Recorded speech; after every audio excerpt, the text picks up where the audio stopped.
Hello, and welcome to this week's Movie Math, where even though it's the dead of January, we still have stuff to talk about. In fact, we have some good news to discuss.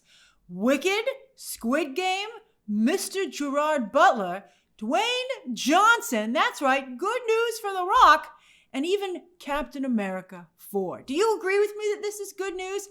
I'll be curious to hear your take on these latest developments. All right, so let's start with Captain America 4. The first Marvel movie of 2025 just came on tracking. What does that mean? It means that they're close enough to the movie's release where the industry feels they can start to get an idea of how it's going to perform. They're very good at predicting the box office, which is why the numbers can come in on Sunday morning, even though there's still technically one day left in the weekend, which I know confounds some of you. But tracking is, a little bit more iffy. But right now, they're saying it's going to open between 86 and 95 million for the 3-day. President's Day makes it a 4-day, and so the movie is expected to top 100 million for the entire long weekend. That's also Valentine's Day weekend, by the way. Valentine's Day is on a Friday this year. That's fantastic for the movie business, although I don't really know if Captain America 4 is a Valentine's Day type movie. But then also, Paddington Bear will offer counter-programming. I actually saw that when I was in the UK because it came out there so much earlier, and it's such a great movie. That's a lower opening than Quantumania, the movie that fractured fans' faith in Marvel. But one could argue that that was the third film in the franchise. What a franchise what a trilogy that was. And while this might be the fourth Captain America movie, it's Sam Wilson's first with The Shield after his successful Disney Plus series. Disney Plus has ended up kind of undermining the movies a little bit. Look at the Marvels. But who came off their Disney Plus series into a movie like gangbusters?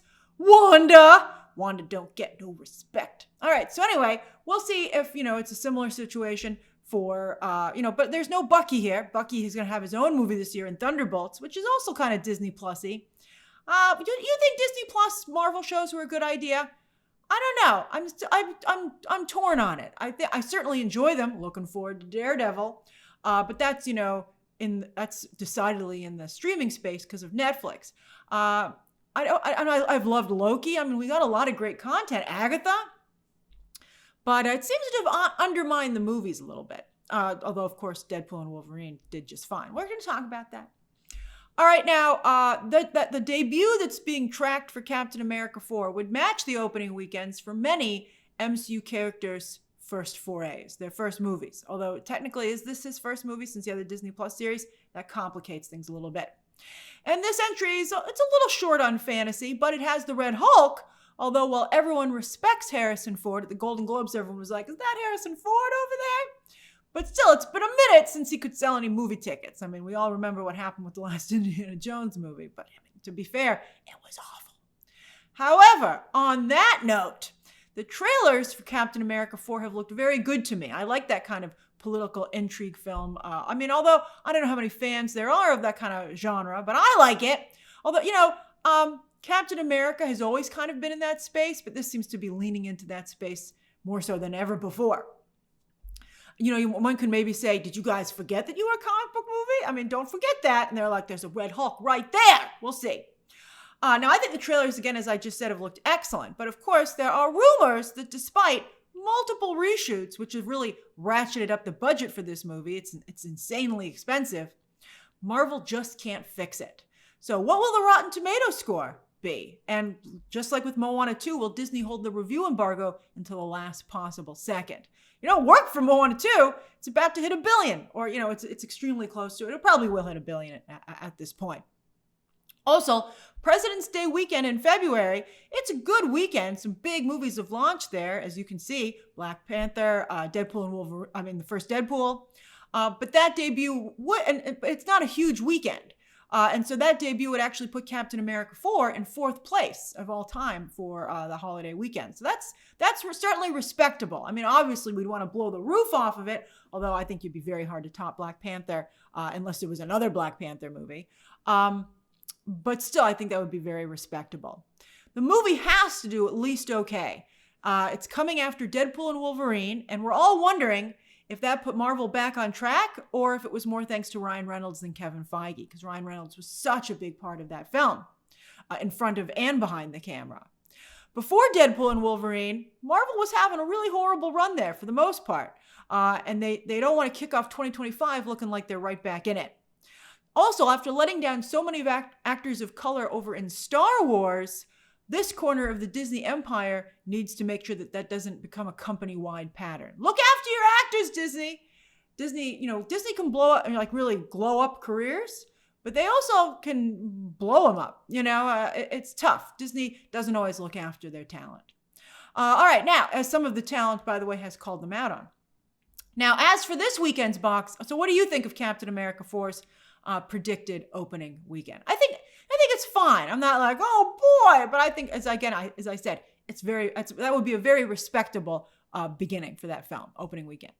All right, now as for this, I guess also it depends very much on what that Rotten Tomatoes score looks like. But it would, even if it was like, I don't know, what are your thoughts on Captain America 4? Fandango has the tickets about to go on sale any day now. Do you plan to pick them up, or are you going to wait closer to the release date?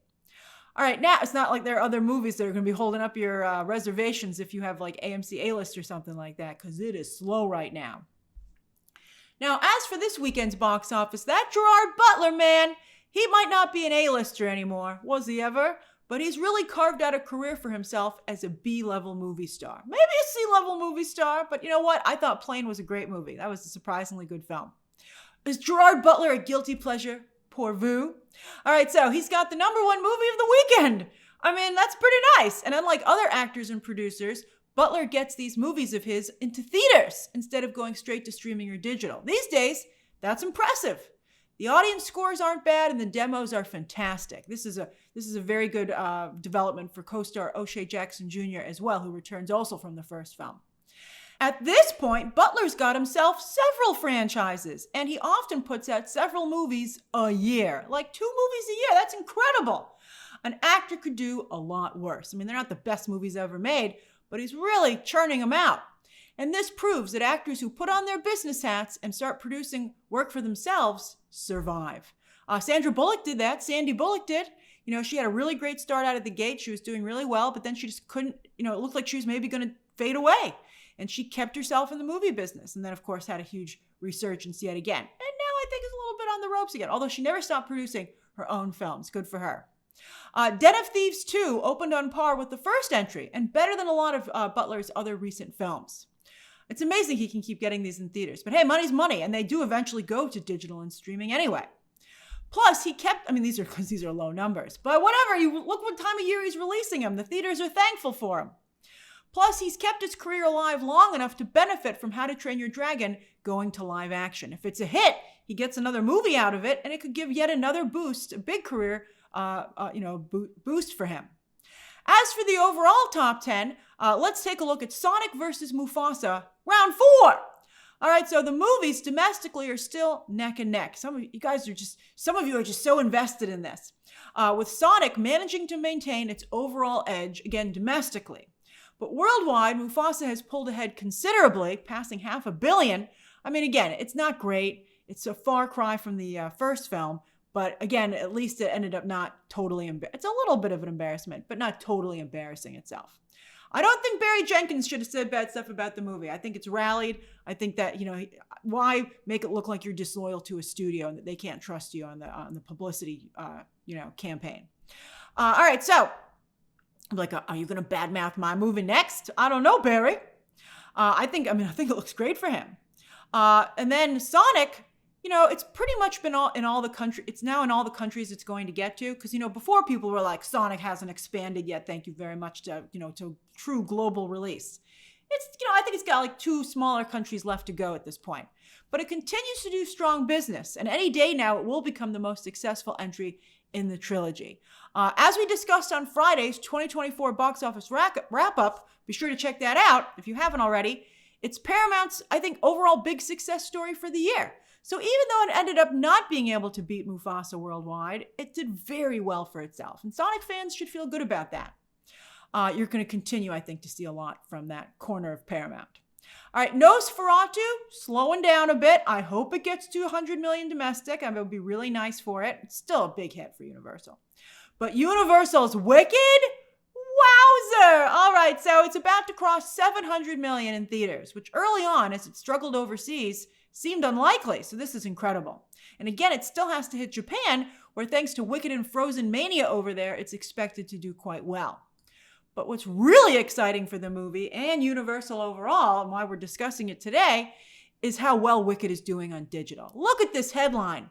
26 million in the first day on digital, 70 million in the first week. That's the biggest digital release for a theatrical film ever for Universal. That's amazing. And Universal continues to be a real innovator in balancing out theatrical and digital distribution. They're the Thanos of digital and theatrical mixture. Perfectly balanced. The industry and fans were none too pleased when Universal decided to send Wicked to digital after just 40 days. They were like, for New Year's, although that was clever for the, to make it something you could get for that holiday. But everybody was like, oh my God, it's still doing well. What are you doing to me, man? Because, that you want to see your movie do well, it helps its image to, and it's still got to it's still going to get to over 700 million. Now, that 40-day window was a little longer for Universal, which now it seems that they like to put their movies, their big movies, their blockbusters on digital in their fifth weekends theatrical. They stay in theaters, but for the fifth weekend, it also now becomes available on digital.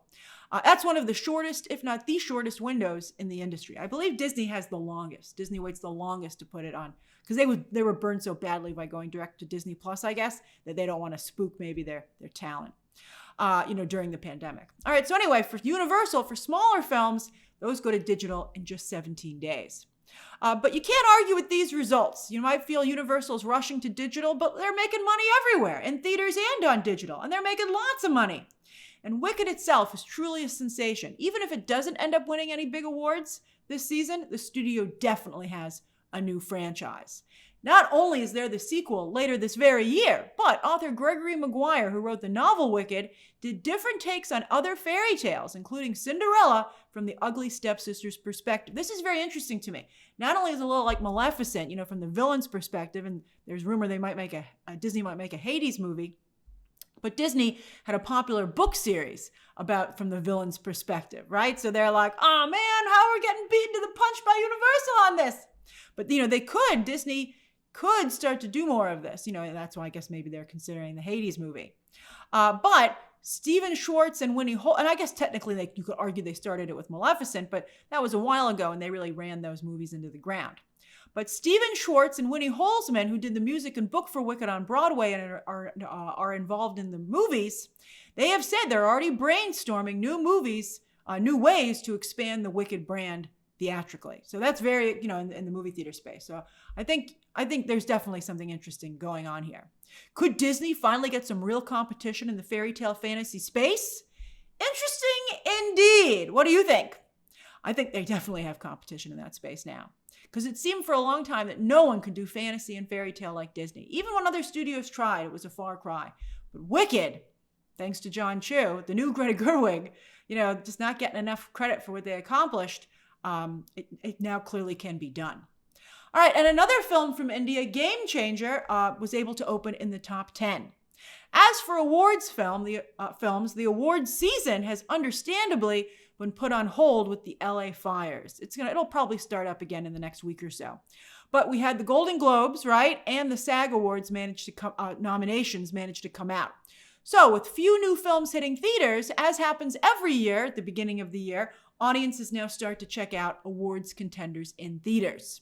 A Complete Unknown had a very nice hold in week 3. It just added multiple premium screens, IMAX and Dolby.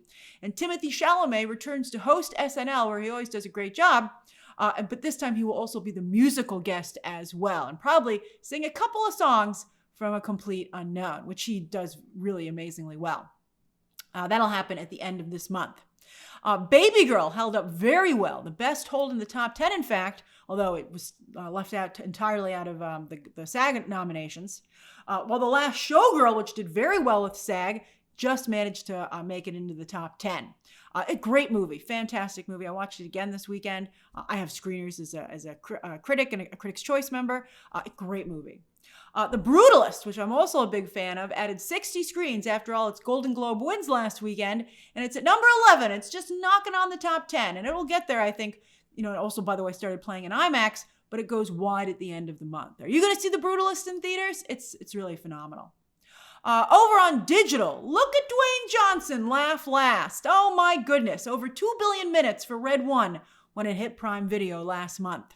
And again, as we discussed on Friday's 2024 roundup, Red One is Amazon MGM's biggest theatrical release of the year. Maybe Dwayne Johnson does have a new franchise. With numbers like this, I think we can expect a sequel. I don't know how long it'll take because Dwayne Johnson is busy, but I think they'll make another one of these. I liked it until they got to the Krampus scenes. Then the movie lost me. I was like, cell phone, started to be on the cell phone. Dwayne Johnson is still reeling from what happened with DC, from Black Adam's failure to how Warner Brothers handled him versus James Gunn for control of the IP. It was embarrassing. I think he's still a little shell-shocked. He got booed at Comic-Con before the movie opened. It was rough for him, unusually so. Something I think that he has, he used to be the villain, right, back in wrestling, but that was his idea. This was, I think, jarring for him. But he kept smiling. I think there's something to be taken from this. He kept smiling. By the way, I love once in a while rewatching the Tom Holland Zendaya lip sync battle. And of course, they just apparently got engaged. So I was like, I'm going to watch that again. And I was like, what is that? What are the most watched lip sync battle videos? And it's Dwayne Johnson. That Dwayne Johnson. He just really stays in it. Good for him. And he doesn't even have a ton of costuming in that video, but he is doing Taylor Swift. So I thought that was amazing. I was like, and put a smile on my face because I was like, Dwayne, you just keep doing you. They're not all winners, but you just keep forging ahead. So he's kept on smiling, and with this, Moana 2, big hit, the live action Moana plus Jumanji 3 now happening, he's slowly but surely getting his movie career back on track, as well as going back to his wrestling roots. He's become a fixture there. But he might partially be doing that, well, not only because he has that XFL, a football league or whatever, with his ex-wife, Dani Garcia, who's still his business partner. But, he has that wrestling movie coming up, a very serious one from Benny Safdie, The Smashing Machine. Maybe he'll get some kudos as an actor. He is actually, I think, a very good actor. I think, he kind of got overexposed, and I think, maybe he wore his business hat a little too tightly, and he seemed less like an actor and more like a salesman. But he's a great actor. I mean, remember when he was on SNL, speaking of SNL, and that's how he got his acting career? Because everybody was like, hey, he's pretty good. So I'm really happy for Dwayne. Good for you, Dwayne. Red One even dwarfed Netflix's mega hit Carry On, which we've been seeing on their charts for the past few weeks because Nielsen is so frickin' far behind. But anyway, I sure hope that Carry On helps Taron Egerton's career. It's a shame he can't get a foothold in Hollywood. He's so talented. Go watch some of his projects that he's done. He's just so great. I don't know why it's so hard for him. And Keira Knightley, by the way, talk about having to take a forced break. She finally has found her way back with a new Netflix series, Black Doves. And what's also exciting, I'm sorry, I'm a little sick. I'm trying to hide it. All right, so, and what's also exciting is that instead of being mostly acquired older content as it is every other week, this week's overall chart has a lot of new on it. Hooray, streaming is finally doing it. It ends with Us, hit Netflix. Remember, Sony has that deal. Too bad that sequel now looks very unlikely because you can see still continuing to be a big hit. While Landman, we've been seeing it on the OG chart, but look, here it is on the overall chart and pretty high up. That is a very big deal. That is a genuine hit. Maybe the new Yellowstone for Taylor Sheridan and Paramount Plus. So they wondered who was going to replace Kevin Costner. It looks like it's Billy Bob. John Hamm and Demi Moore are on that show as well, right? All right, maybe I'll start watching it. I know some people who are watching it and they really like it. All right, I know some of you have mentioned it as well. Over on the originals chart, Taylor Sheridan does very well here, continues to. Lioness is still on here. I think Tulsa King wrapped. Well, Jamie Foxx's stand-up special managed to chart as well. We don't see a lot of stand-up specials on Nielsen's charts. On the movies chart, Netflix's new Christmas movie did very well, along with some old school holiday favorites below it. Interestingly, the animated Grinch is the one here and not the live action. Jim Carrey, you better make that sequel and reclaim your Grinchiness. Which of the two Grinches do you like better? I do like the animated one. I mean, they're both great, but I think the animated one is just so beautiful. All right, and I thought the way they animate Christmas lights and everything, and Benedict Cumberbatch is so funny. All right. Heading over to Netflix, Squid Game 2 continues to prove it's here to stay despite the naysayers. So good. Such an amazing show. Now, the second most watched non-English language show of all time on Netflix, coming in after season 1. As for overall shows, Squid Game 2 is now 4th behind the first season, Wednesday, and Stranger Things 4. And as we recently discussed, Wednesday, Stranger Things, and Squid Game are all coming back this year. Oh, it's going to be great! But Squid Game 2 is doing so well, it has a chance of becoming Netflix's biggest title ever if it keeps going at this rate. Couldn't have happened to a better show. I love season 2. But speaking of season 1, it's making a comeback with season 2 as they top the non-English language shows charts for last week. With movies, Carry On, as I said, is a mega hit for Netflix. In fact, it's so far the 5th all-time most popular English language film on the streamer. That's great. Again, yay Taron Egerton! Passing by some movies with arguably more star power. So if I were his agent, I'd be like, have you seen the Netflix all-time top 10? That's my client smack in the middle of it. Tyler Perry's 688 also continues to do extremely well. And look at that! Horizon continues to be in the top 10 on Netflix, having found an audience. A small audience, but an audience nonetheless. Maybe this will help Kevin Costner release the 2 sequels that he has filmed for it. He wanted 3 sequels, but at least give me Horizon Part 2. That preview of coming attractions for the follow-up looks so amazing. I really would. Have you maybe discovered Horizon on Netflix? What'd you think of it? All right, then with shows for last week, sure enough, Harlan Coben has another huge hit on Netflix. His Fool Me Once was a huge hit same time last year. I bet we get another one next year. And wow, have we ever seen a stand-up special able to be in the top 10 for more than 1 week? Well, there's one. Nate Bargatze still holding on in week 2. Then on digital with Apple TV, award season is having an impact here as well. While Wicked remains number 1, The Substance, Conclave, and Flow are all surging after their Golden Globe wins, while other awards contenders like The Wild Robot, Anora, Real Pain, and yes, that's right, Heretic, awards contender Heretic. I think I had mixed feelings on the movie, but Hugh Grant is very good in it. They round out the top 10. A couple of these movies are also on sale, which is helping them, like Conclave. Such a good movie. All right, as for this coming weekend, it's the first holiday weekend of the year with Martin Luther King Jr. Day next Monday. And Universal's Low-Key Wolfman hopes to make the most of it. Also, One of Them Days, produced by Issa Rae, starring Keke Palmer and SZA, also hitting theaters. Then on Tuesday, big day for digital releases with Craven. I'm telling you, it's fun. Just check your brain at the door, and I think it's a good popcorn flick. I thought it was solid. I thought it was again, as I said, it's a middle of the comic book stack type of movie. So maybe some people will finally give it a chance and discover that it's not that bad after all. And then also Queer will be hitting digital as well. Streaming movies?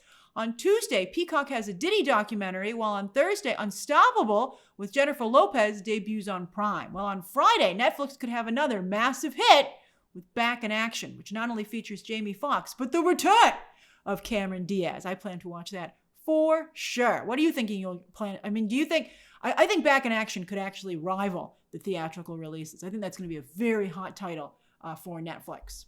Finally, with shows on Thursday, there's Exo Kitty on Netflix, Harley Quinn Season 5 on Max, which the review embargo lifts tomorrow. I won't review it tomorrow, but I'm planning to review it this week, either in a standalone video or maybe in a live stream. I haven't thought about what I'm going to do for that review. And Pete, I love I love Harley Quinn, as you know, but not a lot of people watch it, unfortunately. And Peacock has docu-series SNL. It's a series, not a movie. SNL 50 Beyond Saturday Night. Then on Friday, Severance is back. Oh boy, I just got the first 6 episodes in advance. I'm halfway through, but I will drop my non-spoiler review this week before the first episode airs. They're only dropping 1 on Friday. Oh, I can't wait to talk to you about it. I wonder, again, did they wait too long? Squid Game came roaring back to life, so maybe Severance will as well, although they have a subscription issue over on Apple TV. And that's this week's Movie Math. What have you been watching? What do you plan to watch? And what do you think of Captain America 4's tracking? Wicked and Squid Game 2's success? And also Gerard Butler and Dwayne Johnson's success? Share those thoughts down below. Subscribe today. And of course, as always, you can check out some more videos right now.